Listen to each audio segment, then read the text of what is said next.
Hi friends, இப்போ operators in Java பத்தி பார்ப்போம். What is an operator? An operator is a symbol used to perform an operation on variables or values. Operator அப்படின்றது ஒரு symbol.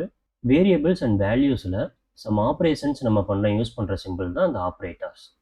எக்ஸாம்பிளுக்கு சொல்லணும்னா int a equal 10, int b equal 5. a அப்படின்ற variable என்கிட்ட 10 அப்படின்ற value இருக்குது, b அப்படின்ற வேரியபிளில் 5 அப்படின்ற வேல்யூ இருக்குது. இதை நான் ரெண்டையுமே ஆட் பண்ணணும் அப்படின்னா என்ன பண்ணுவோம், int sum equal a plus b. இது நமக்கு ஆட் பண்ணி நமக்கு என்ன வேல்யூ வரும் அப்படின்னா 15 அப்படின்றது வரும். ஸோ இதில் ப்ளஸ் அப்படின்றது ஆப்ரேட்டர், a and b அப்படின்றது ஆப்பரன்ஸ் அப்படின்னு சொல்லுவோம். Types of operators. ஜாவாவில் எத்தனை டைப்ஸ் ஆஃப் ஆப்ரேட்டர்ஸ் இருக்குன்னு பார்த்தோம்னா arithmetic operator, assignment operators, unary operator, relational, logical, bitwise, ternary operator அப்படின்ற இத்தனை டைப்ஸ் ஆஃப் ஆப்ரேட்டர்ஸ் இருக்குது. இது ஒன்று ஒன்றா நம்ம டீட்டெயில்டாக பார்ப்போம். First type arithmetic operators. Arithmetic operators அப்படின்னா சம் பேசிக் மேத்தமெட்டிக்கல் கால்குலேஷன் பண்ண யூஸ் பண்ணுற ஆப்ரேட்டர் தான் arithmetic operators. Like addition, subtraction, multiplication, division இதெல்லாம் பண்ணுறது தான் நம்ம அரித்மெட்டிக் ஆப்ரேட்டர்ஸ் யூஸ் பண்ணி பண்ணுவோம். ஓகே, இது ஒரு எக்ஸாம்பிளோட நம்ம பார்ப்போம். எக்லிப்ஸ் ஓப்பன் பண்ணிக்கோங்க. இதில் ஒரு நியூ ஃபைல் ஓப்பன் பண்ணிக்கிறேன். நியூ ஃபைலுக்கு என்ன பண்ணுவோம், இந்த இடத்துல பேக்கேஜில் ரைட் கிளிக் பண்ணி இங்கே நியூ அப்படின்றது வரும், இங்கே கிளாஸ் அப்படின்றத கிளிக் பண்ணுங்கள். இதில் அரித்மெட்டிக் ஆப்ரேட்டர் அப்படின்றது கிளாஸ் நேம் வச்சுக்கிறேன். அரித்மெட்டிக் ஆப்ரேட்டர்ஸ் அப்படின்றத கொடுத்துட்டு இங்கே மெயின் மெத்தடை கிளிக் பண்ணுறேன். ஸோ மெயின் மெத்தட் ஆட்டோமேட்டிக்காக உங்களுக்கு வந்துடும். இங்கே ஃபினிஷ் அப்படின்றத கொடுத்துறேன். இப்போ அங்கே பார்த்தீங்கன்னா கிளாஸ் ஓப்பன் ஆகிடுச்சா. இந்த கிளாஸில் நம்ம டைப் பண்ணுறோம். ஒன்றும் இல்லை, நான் ஃபஸ்ட்டு இன்ட் a ஈக்குவல் 10 அப்படின்ற வேரியபிள் டிக்ளேர் பண்ணிக்கிறேன். நெக்ஸ்ட் இன்ட் b ஈக்குவல் 3 அப்படின்றத டிக்ளேர் பண்ணிக்கிறேன். ரெண்டு வேரியபிள் வச்சிட்டோம் நம்ம. இப்போ ஃபர்ஸ்ட் ஆப்ரேட்டர் நம்ம பார்த்தோம் அப்படின்னா அரித்மெட்டிக்கில் ப்ளஸ், அதாவது நம்ம ஒரு வேல்யூவை ஆட் பண்ணுறோம். System dot out dot println இதில் a ப்ளஸ் b அப்படின்றத கொடுக்குறேன்.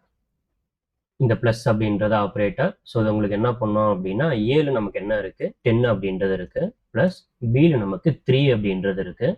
ஸோ ரெண்டையும் உங்களுக்கு ஆட் பண்ணி 13 அப்படின்றது பிரிண்ட் ஆகும்.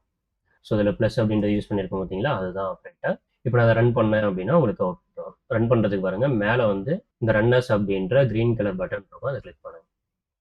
இப்போ நமக்கு 13 அப்படின்றது வந்துருச்சா. ஸோ இதுதான் ப்ளஸ் அப்படின்ற ஆப்ரேட்டர் யூஸ் பண்ணியிருக்கோம். நெக்ஸ்ட் நான் என்ன பண்ண போகிறேன், minus system dot out dot பிரிண்டெல்என்ல a மைனஸ் b அப்படின்றத கொடுக்குறேன், லாஸ்ட்டாக செமிகோலன். இதில் என்ன பண்ணப்போ ஏல நமக்கு என்ன வேல்யூ இருக்குது, 10 அப்படின்றது இருக்குது, மைனஸ் 3 உங்களுக்கு 7 அப்படின்றது பிரிண்ட் ஆகும்.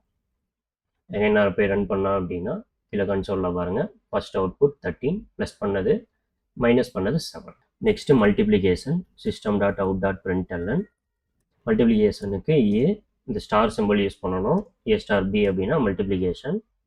இது என்ன பண்ணும், 10 ஸ்டார் 3 அப்படின்றது வரும், மல்டிப்ளை பண்ணோம் அப்படின்னா உங்களுக்கு 30 அப்படின்றது பிரிண்ட் ஆகும். ஓகே, நான் இப்போ ரன் பண்ணுறேன். இங்கே பாருங்கள் 30 அப்படின்றது பிரிண்ட் ஆயிடுச்சு.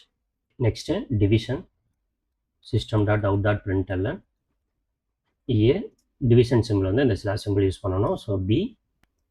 ஓகே, இப்போ இந்த டிவிஷன் என்ன ஆகும் அப்படின்னா 10 டிவைடட் பை 3, 10 டிவைடட் பை 3 கொடுத்தோம் அப்படின்னா இங்கே உங்களுக்கு 3 அப்படின்றது ரிட்டர்ன் ஆகும். நீங்கள் நல்லா பார்த்துக்கணும், 10ல் எத்தனை டைம் நமக்கு டிவைட் ஆகும் அப்படின்னா 3 × 3 9, ரிமைண்டர் வந்து நமக்கு 1 அப்படின்றது இருக்கும். பட் இந்த டிவிஷன் அப்படின்ற சிம்பிள் நமக்கு என்ன ரிட்டர்ன் பண்ணும் அப்படின்னா ஒன்லி ரிட்டர்ன்ஸ் தி கோஷன். என்னடா ஞாபகம் வச்சுக்கோங்க, ரிமைண்டர் விட்டுட்டு ஒன்லி கோஷன்ட்டை மட்டும்தான் அது ரிட்டர்ன் பண்ணும். ஸோ நமக்கு இங்கே 3 அப்படின்றது ரிட்டர்ன் ஆகும். 3 அப்படின்றது ரிட்டர்ன் ஆயிடுச்சா. Okay, next modulus, system dot out dot println இதில் ஏ மாடுலஸ், மாடுலஸ் அப்படின்னா இந்த பர்சன்டேஜ் சிம்பிள், ஸோ பி அப்படின்றத கொடுக்கணும். ஓகே, இந்த மாடுலஸ் உங்களுக்கு என்ன ரிட்டர்ன் பண்ணும் அப்படின்னா 10 மாடுலஸ் 3. இங்கே உங்களுக்கு ரிமைண்டர் மட்டும்தான் ரிட்டர்ன் ஆகும். 10 டிவைடட் பை 3 நமக்கு என்ன ஆகும், 3 டைம்ஸ் நமக்கு டிவைட் ஆகிடுமா, 3 × 3 9, ரிமைண்டர் வந்து நமக்கு 1 அப்படின்றது இருக்கும். இந்த மாடுலஸ் அப்படின்றது ஒன்லி ரிட்டர்ன்ஸ் தி ரிமைண்டர். ஸோ இவ்வளோதான். நல்லா பார்த்துக்கோங்க, டிவிஷன் அப்படின்றது கோஷன்ட்டை ரிட்டர்ன் பண்ணும், மாடுலஸ் அப்படின்றது ரிமைண்டரை ரிட்டர்ன் பண்ணும். ஓகே, அரித்மெட்டிக் ஆப்ரேட்டர்ஸ் அவ்வளோதான். நெக்ஸ்ட் வீடியோவில் நம்ம அசைன்மெண்ட் ஆப்ரேட்டர்ஸ் பற்றி பார்ப்போம். வீடியோ யூஸ்ஃபுல்லாக இருந்துச்சு அப்படின்னா லைக் பண்ணுங்கள், சேனலை சப்ஸ்கிரைப் பண்ணி வச்சுக்கோங்க. தேங்க்ஸ் ஃபார் வாட்சிங். Bye bye.